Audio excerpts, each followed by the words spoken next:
everyone.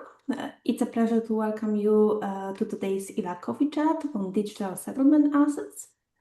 So over the next hour, my fellow non-executive directors, Veronica and Zhao, will first of all clarify the fundamentals, look at the real scale of adoption and current market developments, then examine the evolving regulatory framework, and most importantly, discuss the implication for boards such as risk appetite, operational resilience, AML KYC, integrity, and strategic positioning.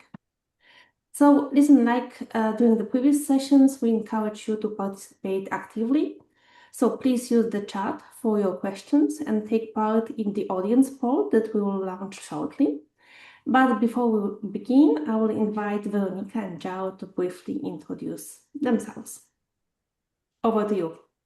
Thank you, Katia. Good morning, everyone. So as Katia mentioned, this is our second session today about digital assets. Today we're focusing on stable coins. As many of you know me, I'm Veronica Martinez. I've been living in Luxembourg for 10 years. I started my career in tech and then I moved to the financial sector. So I've been working in the wealth management field for about 7 years. And right now I am heading institutional sales for an Italian asset manager while working as independent advisor and director in some firms. Mm-hmm. Very well, Zhao. Yes, good morning, everyone. My name is João Amaral.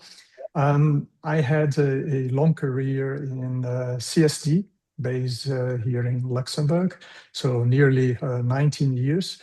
Before that, I was working for some global banks. Now I'm engaged in a project to create a digital CSD here in Luxembourg. And apart from that, I'm a non-executive director for a nonprofit organization. So it's a pleasure to be here again with you, and I hope you have an enjoyable hour with us. Thank you. Mm-hmm. So for the ILA team, could you please launch the poll questions? Yeah, we have the first one. So how familiar are you with digital settlement assets, such as stablecoins, tokenized deposits, CBDCs? Please let us know.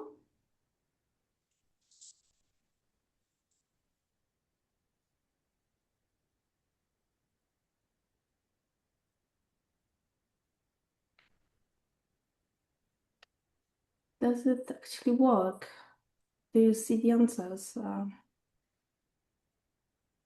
No, I cannot see them. Me neither. I will just try to answer myself. How? Yeah, okay. Okay, so the majority is saying, I understand the concept, but not the practical implications. We have 15% who is actively tracking developments.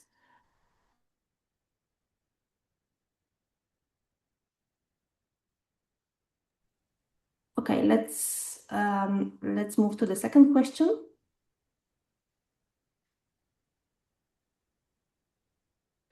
So what is your primary concern or interest regarding digital settlement assets?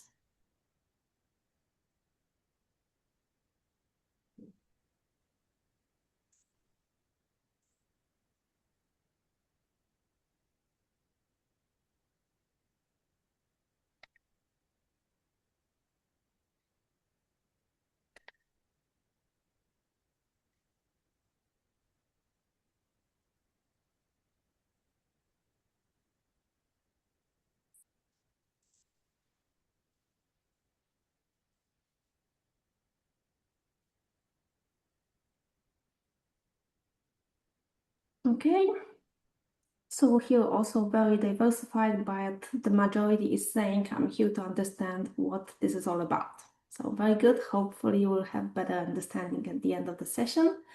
So thank you, everyone. And let's start directly with the first part of the presentation. So next slide, please. Well, before we move into that, just briefly, we are gonna do our best to cover as much as possible with the 1 hour that we have with all of you today. But as you know, there is a lot of content, a lot of things are happening in this space. So because of that, we decided to create two trainings with ILA. We have two levels. So the initial one is an introduction. So all the participants will get the foundations right, which is very important to have a very solid foundations of the topic before going into more sophisticated understanding of it. So we will have the introduction to blockchain and digital assets for directors happening the 19th of March. The website, unfortunately, is down today and is going to be back next week, I believe, Barbara. So next week, I think after Tuesday, for sure, you should be able to register via that event. And if you are an ILA certified director, you can get 10% discount on the training. And then later on in April, the 28th of April, we will be running a more advanced session on the same topic. Also, where we want to cover the main risk, governance, strategic points that directors need to take into consideration on the digital assets and blockchain world. Okay, that's very nice. Thank you, Veronica. Thank you. And now I guess we can start with the presentation. So, Veronica, so we're hearing a lot of buzzwords such as stable coins, tokenized deposits, CBDCs.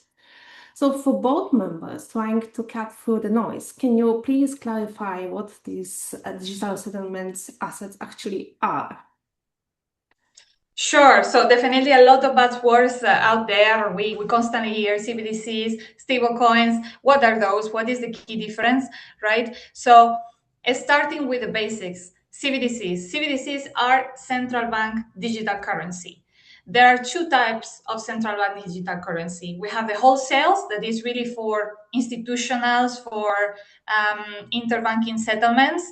And we also have the retail ones that are for the general public. So usually as a means of payment. We will cover later in this presentation the initiatives of the European Central Bank that are quite interesting. There are many initiatives ongoing, and we will cover as well the digital euro. So basically those digital coins are backed by, so if we say this is equivalent to €1, this is a digital euro, is because it's backed by a euro that is deposited in the European Central Bank. So they are fully backed, and the European Central Bank obviously is liable, so it's behind that issuance of that digital currency. So they are basically the most solid forms of digital currencies at this stage. Then we have as well tokenized bank deposits. So the banks can also tokenize their deposits, and the bank will remain liable. So if at some point there is no payment back of that digital deposit that is backed usually by the reserves of that specific bank. So we have a very good example here. That is the JP Morgan coin, and recently we have seen the launch of Fidelity. They have created their own digital currency that is called Finality. So we see that also big asset managers are trying to enter into this space. And then as a third group that is right now the most flexible or most utilized group, we have what we call stable coins. So these are tokens pegged to fiat or backed by some sort of reserves. There are different types of stable coins. They can be algorithmic, there are ones that are more solid than others. It all depends on the issuer. So usually the issuers are private companies. One example is Tether. They have right now, in the presentation I mentioned 137 billions, but in other sources they mention 180 billion. So it's quite of a large capitalization. And they are basically the liquidity layer of the crypto world. So sometimes when you want to exchange one crypto by another crypto, the best way to do it is to go through a stable coin in between. So for example, if I have Bitcoin and I want to buy Ether, sometimes is more interesting to sell my Bitcoin, buy Tether stable coins, and then buy Ether in exchange. So it's like 3 transactions. So they are basically at this stage, that's why the capitalization is quite large. They are the liquidity layer of the crypto world. There is another one that is also very well known, usually also pegged to the US dollar, that is USDC. So the Tether one is USDT. So when you see USDT, you know that is referring to Tether. And there is a USDC that is also very well known. They have around 75 billion capitalization. And the company that issued this stable coin is called Circle, and it's a company we will develop further later on, but it's a company that had IPO around 6 months ago. So it's traded in the New York Stock Exchange. And then, of course, last but not least, and this is a very powerful example for Luxembourg, we have the tokenized money market funds. So the tokenized money market funds, the first ones appear in the US in the 2020-2021. The first examples amongst them is the BlackRock tokenized market fund built. So this, as you know, it's like any other money market fund, but is tokenized and is tradable in the US. Here in Europe, Luxembourg really pioneered this space together with Franklin Templeton. So earlier last year, in January 2025, Franklin Templeton launched the first tokenized UCITS fund in Luxembourg. And they have their own proprietary platform that is called Benji. This proprietary platform, what it does is that it connects different blockchains. So they are able to launch tokenized assets in different blockchains, and they are able to transact amongst different blockchains. And just going a little bit back, after covering all these 4 examples of types of stable coins or digital currencies, I want to remind everyone what basically blockchain is. When we refer to decentralized ledger technologies or to blockchain, what we are talking about basically is a shared ledger. So all the participants in that network, in that blockchain or in that DLT, they are using the same ledger. So that's what makes these transactions quite interesting, because everyone is able to see the same data and is able to trust that data, right? So what makes these digital assets so beneficial? Why so many big players, institutional players, and central banks want to enter into this space? Well, because of the speed in terms of settlement. So here we're talking about atomic settlement. What atomic settlement means? That is simultaneous. It happens at the same time. So what usually takes around 2 days nowadays to buy a security and to settle in the digital assets world can be pretty much an instant transaction, which creates a lot of liquidity in the markets, removes the counterparty risk, creates many efficiencies. So that's why many players want to enter into this space, because also it's highly profitable. So what you can do with these digital currencies, digital assets that are stable. So here we are not talking about crypto that can have very high levels of volatility. We're talking about assets that are pegged to a fiat currency, so their value is somehow stable. They are used mostly to create liquidity in the market. So you have 24/7 hours settlements, collaterals. You can program these digital currencies. So the list of options is huge, right? The capabilities that they can provide. That's why lots and lots of players are moving into this, and it's becoming a very, very interesting topic. Indeed. Thanks for your introduction and explanations. Let's have a look on the second slide. So we've seen blockchain pilots come and go for years. So what evidence do we have that digital settlement assets have moved beyond experimentation? And Veronica, if possible, can you share some concrete numbers and really infrastructure launches with us, please?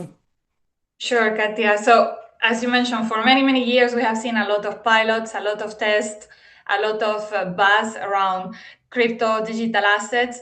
But now we are really seeing, the scale of it and how it's being currently used is not just test applications of blockchain, is real use cases.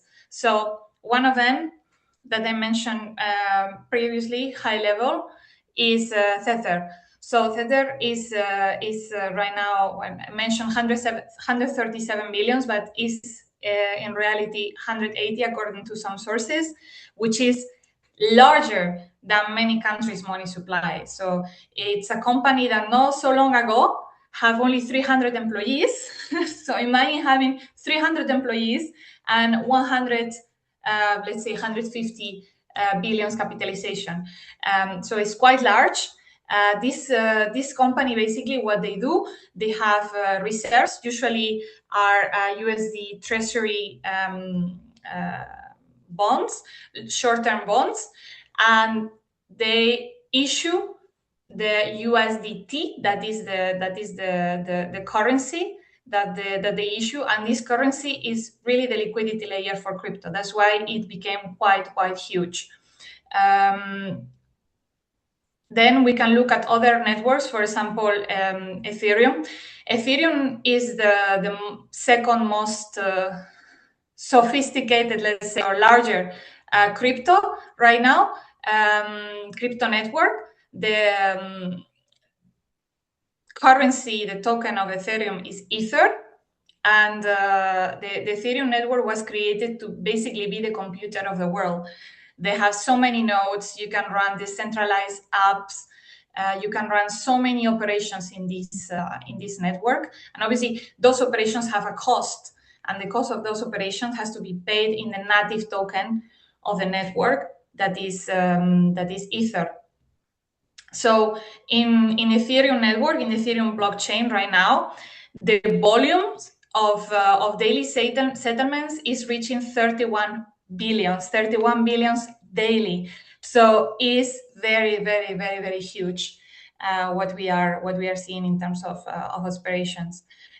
Then obviously we have the case that I mentioned before of the tokenized money market funds, where BlackRock and organizations like Franklin Templeton are very good examples.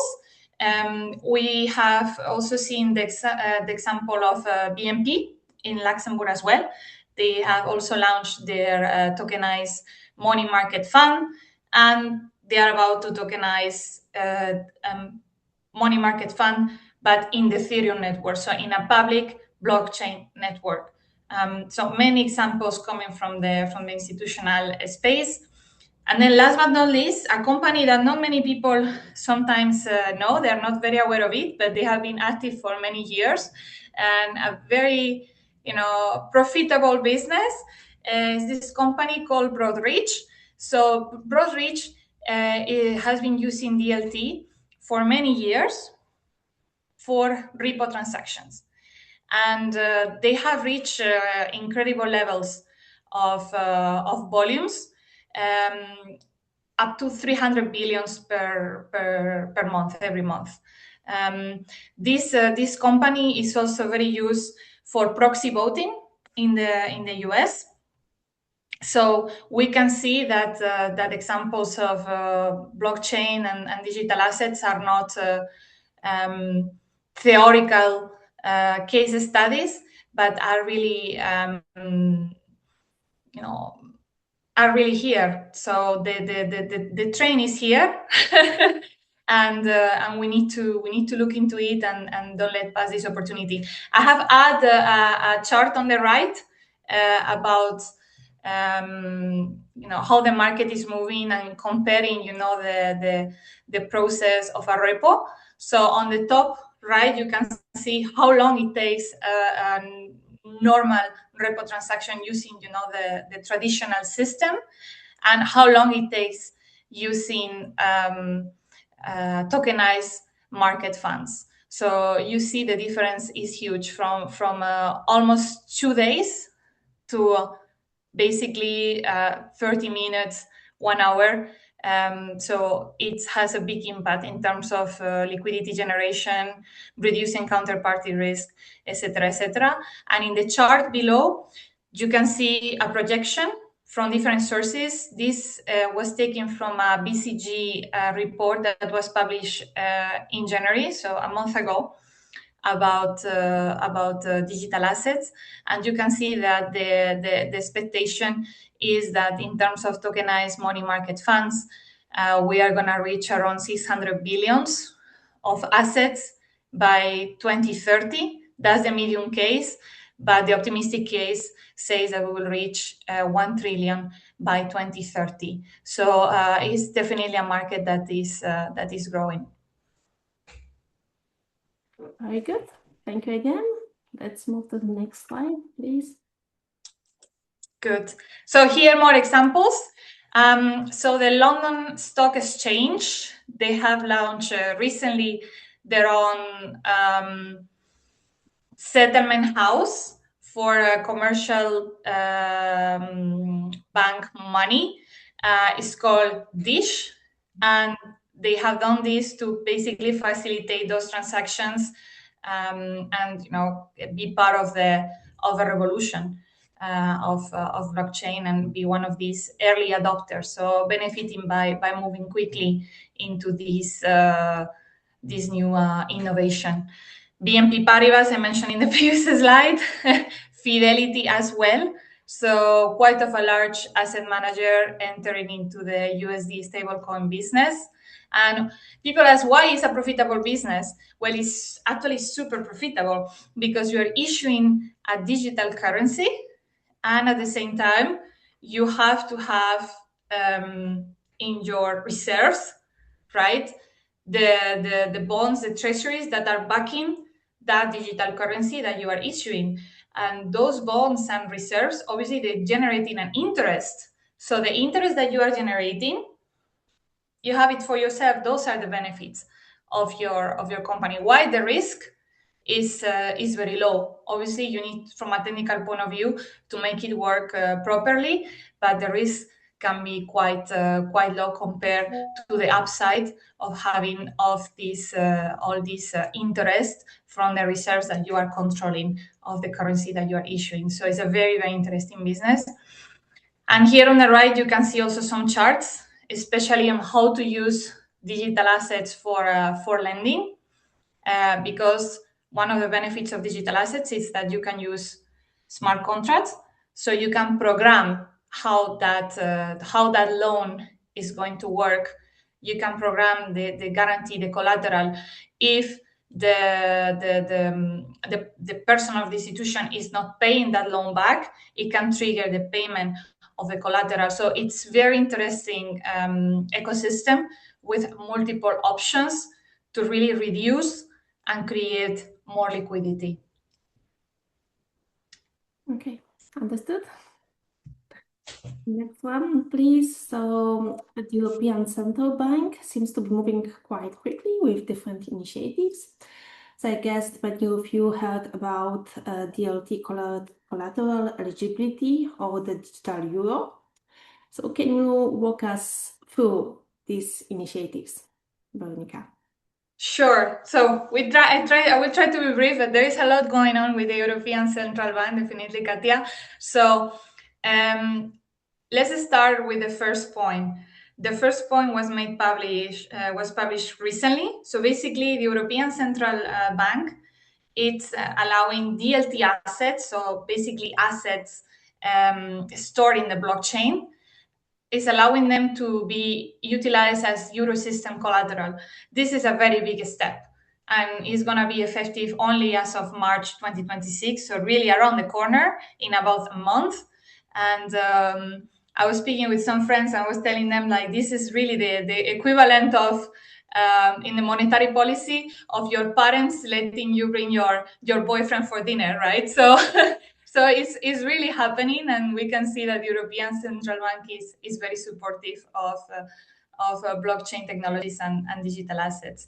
And of course, why not? right? Same way that you allow a normal bond that is issued in a traditional IT ecosystem, why you are not going to allow the same bond or the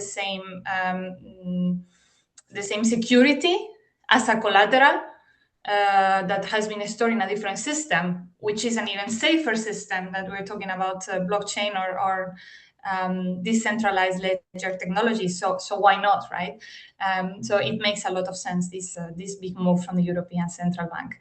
Then there are two initiatives on the wholesale space, on the institutional space. One of them is more short-term, medium term. It's called Ponte, so it's the bridge. So this initiative is going to be piloted in Q3 2026, and the European Central Bank has assured that the pilot will mean full implementation. So they are really expecting that it's going to be live also in Q3 2026. So basically what the bridge is about, bridging both worlds, the traditional system that we are using right now and the new system where we are moving in the future, that is the road, right? So first, the bridge. So what we are going to do is to offer the possibility for these transactions happening within the Euro system to happen in both setups, in the existing one, traditional one, and also to happen in the digital one. So both transactions will be mirrored in the both systems. So this will serve as a bridge when we will move into the decentralized ledger technology system in the future. So that is really the mid-term approach of the European Central Bank. And if we move to the next slide, we can see the next the road. So we have the bridge, then we have the road, that is APIA. So APIA, it's where we are moving forward, is the decentralized ledger technology solution of the Euro system of the European Central Bank.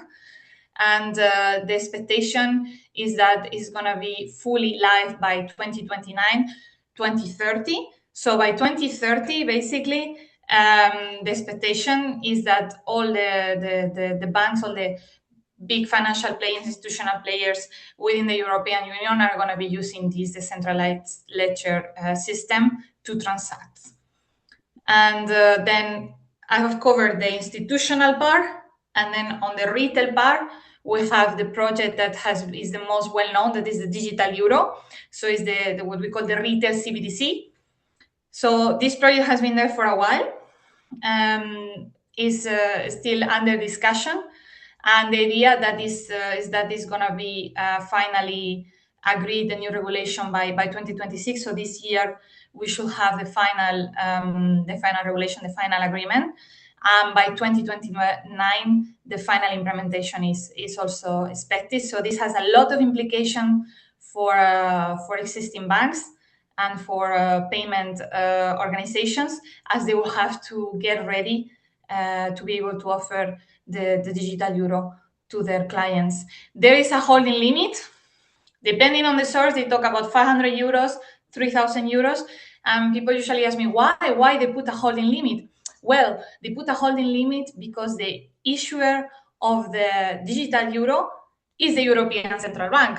So obviously, if they don't put this limit, people will prefer to have the euros issued by the European Central Bank than issued by another bank. So there is always a slight third-party risk. So that's the reason why they have established this limit, not to compete the European Central Bank against the existing banking institutions within Europe. Thank you again, Veronica. Thank you. So now we will have our second speaker for the day. So Veronica already mentioned stablecoins. So the question to you would be, how would you describe the regulatory framework for those stablecoins, in Luxembourg today? Yeah, sure. The framework is now fundamentally driven by the EU. So MiCA, which is applicable since, nearly 2 years, since June 2024, established a single EU-wide framework for crypto assets that were not covered by other existing rules like MiFID II. It's important to mention this because this means that crypto assets that are securities in digital form are excluded from the scope of MiCA. Now, beyond MiCA, the prudential layer is relevant for banks via CRR3, CRD6. Also, operational resilience is governed by DORA, the Digital Operational Resilience Act, and AML obligations stem from the EU AML package and the transfer of funds regulation, the so-called travel rule. The core piece of MiCA is the classification of the crypto assets. The regulation divides them into three main categories, categories 1, 2, and 3. So category 1 are the asset reference tokens, or ARTs. These tokens are referenced to one or several official currencies or a basket of assets. So if a stablecoin is backed by a mix of euro, dollars, and government bonds, that will make it an ART. Now, moving to category 2, those are electronic money tokens, or EMTs. EMTs are referenced to one single official currency, say the euro. And category 3 include all other crypto assets like Bitcoin, Ethereum, and other utility tokens. So important to bear in mind that issues of ARTs and EMTs face very strict asset reserve, redemption, and transparency obligations. They are there to prevent runs on the coins, protect consumers, that sort of things. Here in Luxembourg, supervision is exercised by the CSSF. But for the so-called significant tokens, which is when a stablecoin, say, hits a market cap of 5 billion euro or 10 million holders, or even 500 million euros in daily transaction volume, then the oversight shifts directly from the CSSF to the European Banking Authority. Now, back to MiCA and their concerns is mainly with the pegging and the composition of the reserves, which is a topic that we are coming back later. So the reserves are there to ensure that the tokens have a stable value and can be redeemed at face value, at par. And those reserves, and I think Veronica mentioned this, they consist of cash, highly liquid, low-risk financial instruments. That gives the stability on the stablecoin. So MiCA also bans the issuers of ARTs, EMTs, of paying interest to token holders. This stops stablecoins to look like savings accounts, money market funds. And also, paying interest could create incentives which might conflict with the idea of keeping a safe reserve to meet redemptions. We're coming back on this as well. So now, just to wrap up the MiCA bit, most public offerings of crypto assets need a white paper. This is to cover essential information on the issuer, the project itself, the rights and obligations of crypto assets, and the underlying technology, the risks involved. So now I would like to move to the core prudential and governance requirements. The prudential treatment of crypto assets.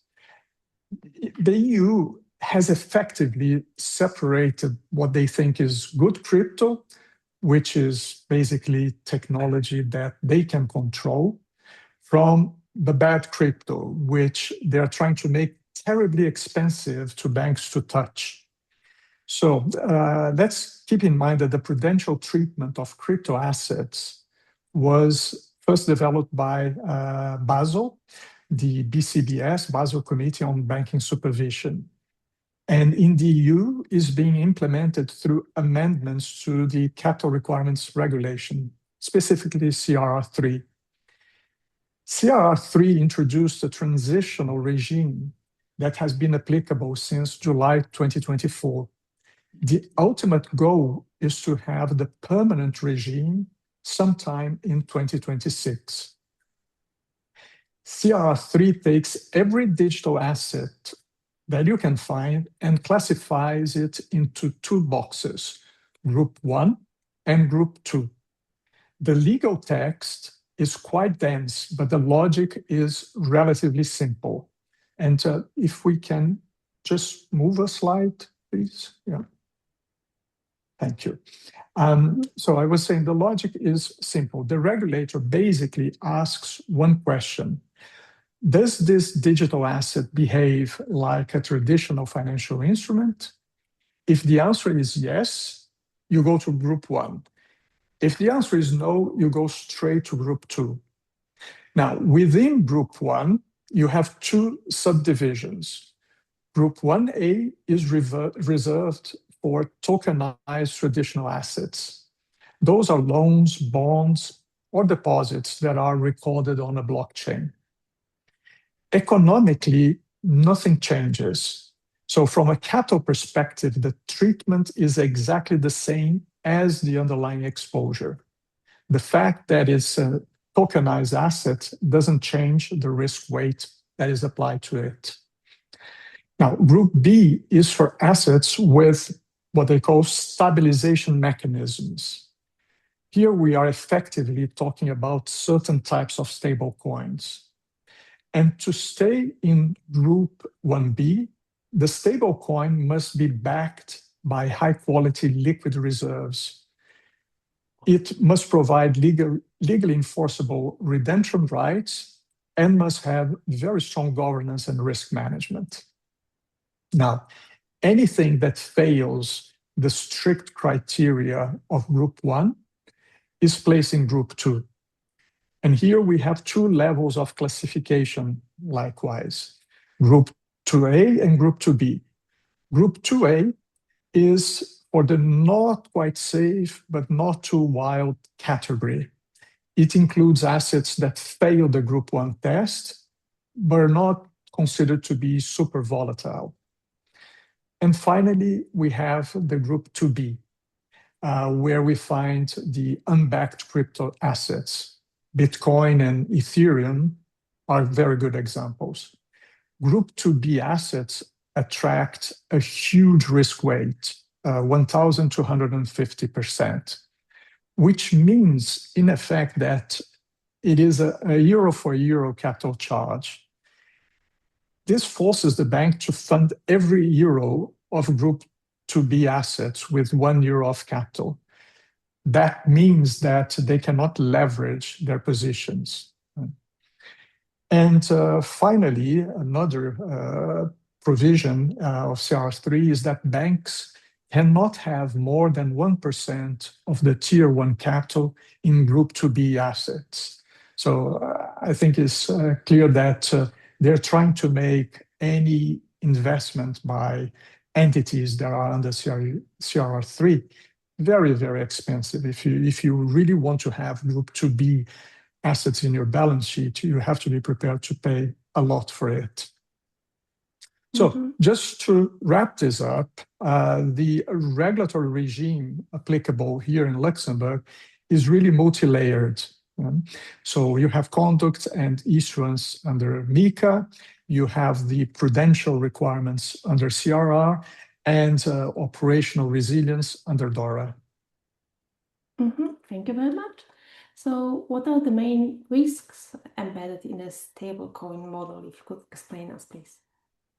Yeah, absolutely, because this is a really critical question for directors. Coming back to what Veronica was saying, stable coins are really in a sort of a transition phase right now. They started as very contained niche tools for crypto markets, basically just a way to park cash between trades. But now, given their stupendous phenomenal growth, they are transitioning into really system-relevant financial instruments. So if, say, a bank wants to hold stable coins, one of the very first questions should be related to the redemption at par promise. And that means no slippage, no fees, no delays. So this is really at the core of the entire concept of a stable coin.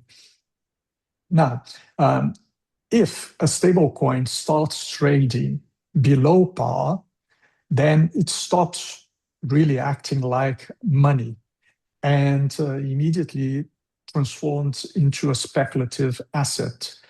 So those deviations from par can raise concern about liquidity stresses, reputation and impact, and contagion risk.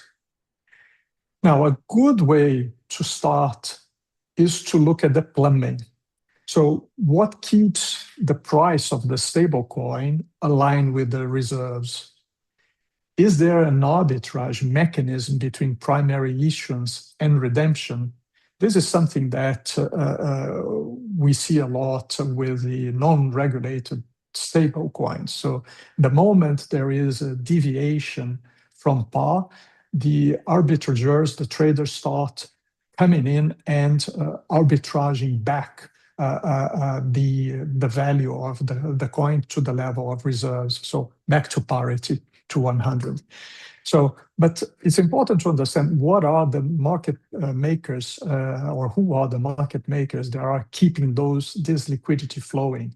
Right? But beyond that, the critical point is really to look at the management of the reserves.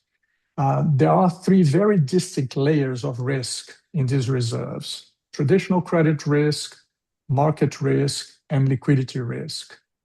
In terms of liquidity risk, which is, I think, one of the key, because it also encompasses the risk of a run on the stablecoin. Yeah? The key element here is how fast the issuer can sell the reserve assets. If there is a panic and everybody wants to get their money back, can they sell those corporate bonds fast enough to get the cash?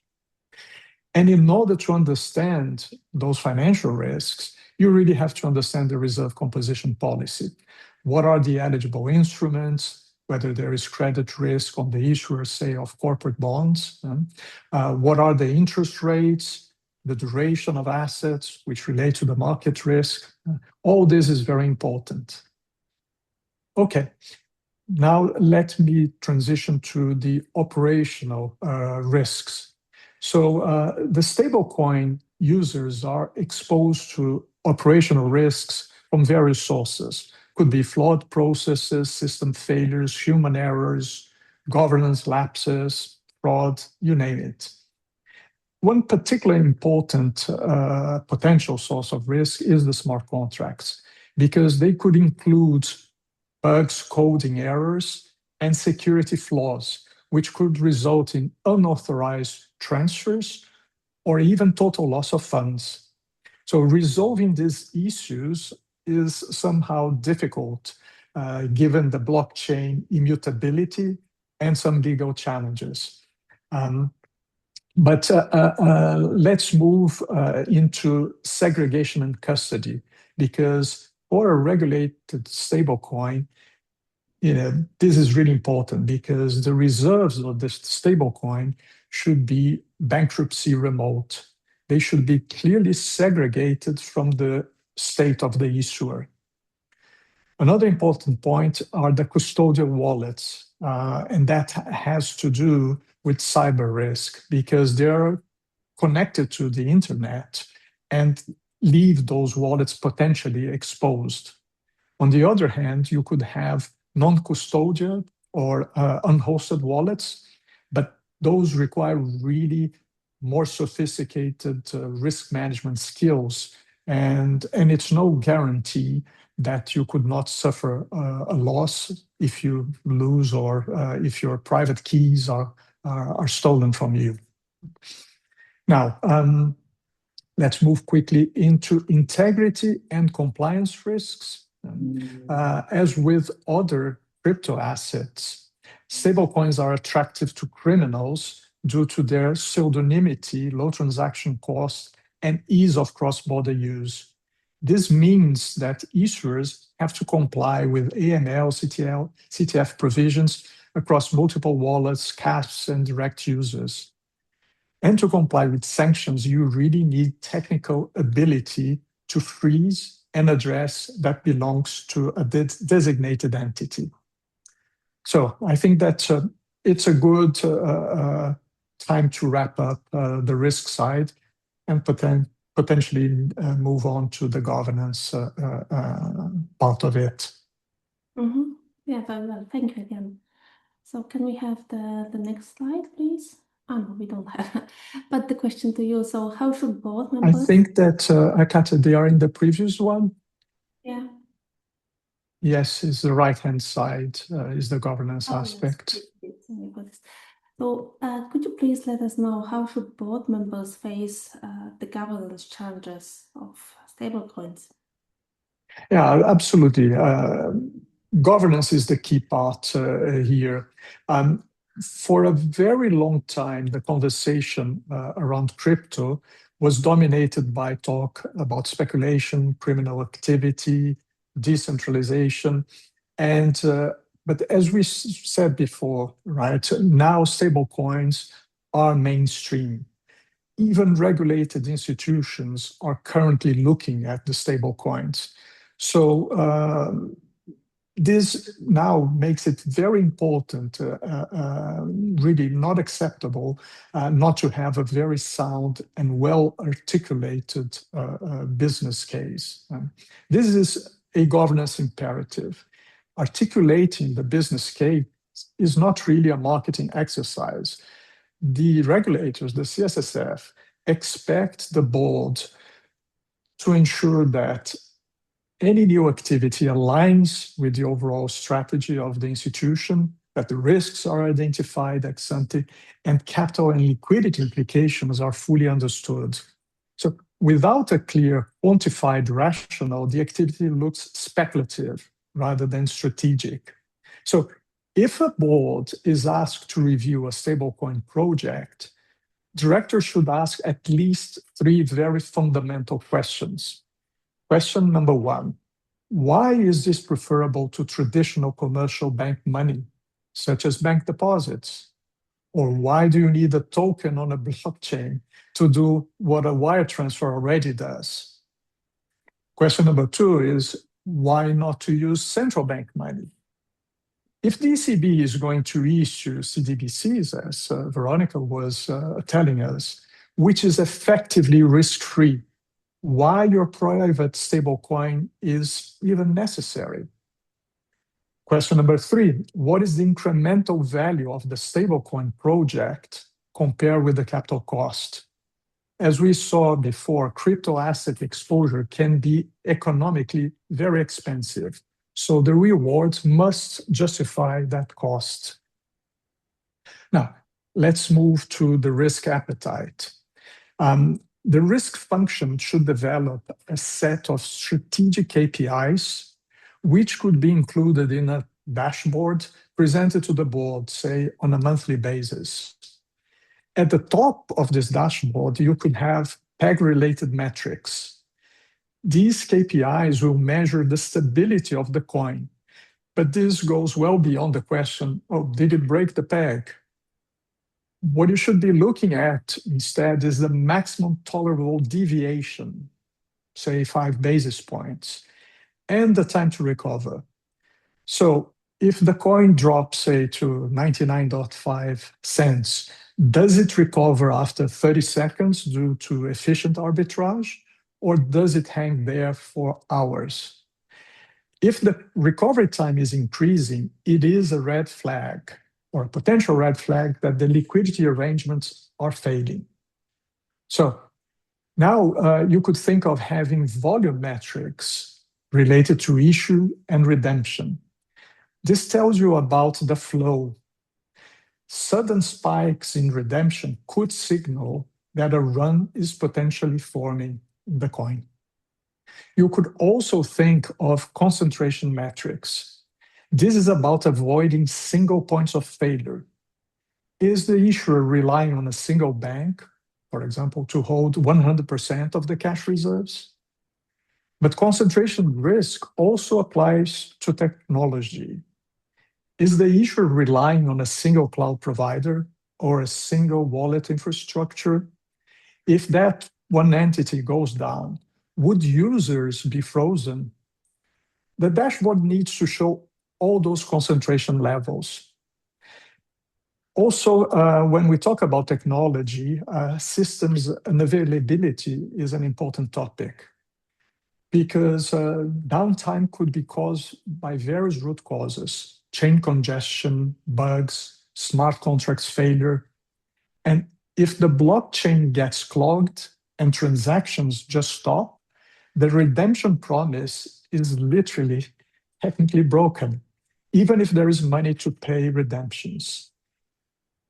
Another idea to include in your dashboard is reconciliation metrics, comparing mint and burn logs with actual reserve movements. When you mint or create a new token or a blockchain, money should enter the reserve. On the other hand, when you burn or destroy a token, money should leave. The critical issue here is that movements on a blockchain are instant, but movements in the traditional banking system are not. This creates a gap where, on the one hand, you have the blockchain running 24/7, and on the other, you have the banking system running 9 to 5. If those logs drift apart and don't come back together, either you have a software bug or a fraud problem. It's important that the dashboard track this variance constantly. Okay, moving to stress testing. A key component of robust governance is the execution of meaningful, idiosyncratic, market-wide, and combined stress tests. Giving you some ideas, you could simulate a run on the stablecoin, failure of a key banking partner, failure of a critical service provider, collateral haircut affecting the valuation of bonds backing the coin, and of course, cyber incidents. Okay, now let's look at winding down provisions or the exit strategy. So if you have to shut this down, this stablecoin project down, how do you do it without spreading panic? The playbook should include customer communications, who do you tell and when, should include redemption prioritization, who gets paid first, and the exit plan should also cover the mechanism for burning the tokens, how you physically delete outstanding tokens from the blockchain. Okay, finally, you cannot forget third-party critical providers. The issuers probably rely on cloud providers, KYC providers, wallet infrastructures, oracles, market infrastructures. The CSSF will expect you to know what is critical and what exactly is your plan B. Okay, finally, I'll talk about incentives alignment, how the remuneration policy addresses the tension between revenues the issuers receive from the float versus user protection. I think Veronica was talking about this. If the incentives are misaligned, the stability of the coin may be endangered. If a stablecoin business model relies entirely on maximizing the yield on the reserves to be profitable, that will inevitably create a conflict of interest with the safety of the assets. Okay, so I think I'll stop here. The main takeaway is that for regulated entities, stablecoins is not a tech project. It is a banking project. It's all about proving to the board and the regulators that the institution understands the risks inside out. Thank you. Thank you to both of you. You're very well organized. We have 3 minutes left. I don't know, guys, if you have any questions, like to everyone on the chat, please feel to we have one or not. Yeah, the presentation will be distributed via email. That's two. It seems that we don't have any, but I think we covered a lot today. So thank you very much. I definitely learned new things. So yeah, it was a very informative session. And looking forward to your training sessions. And yeah, have a lovely Friday. Thank you very Thank you. much. Bye. Thank you. Thank you. Thank you very much.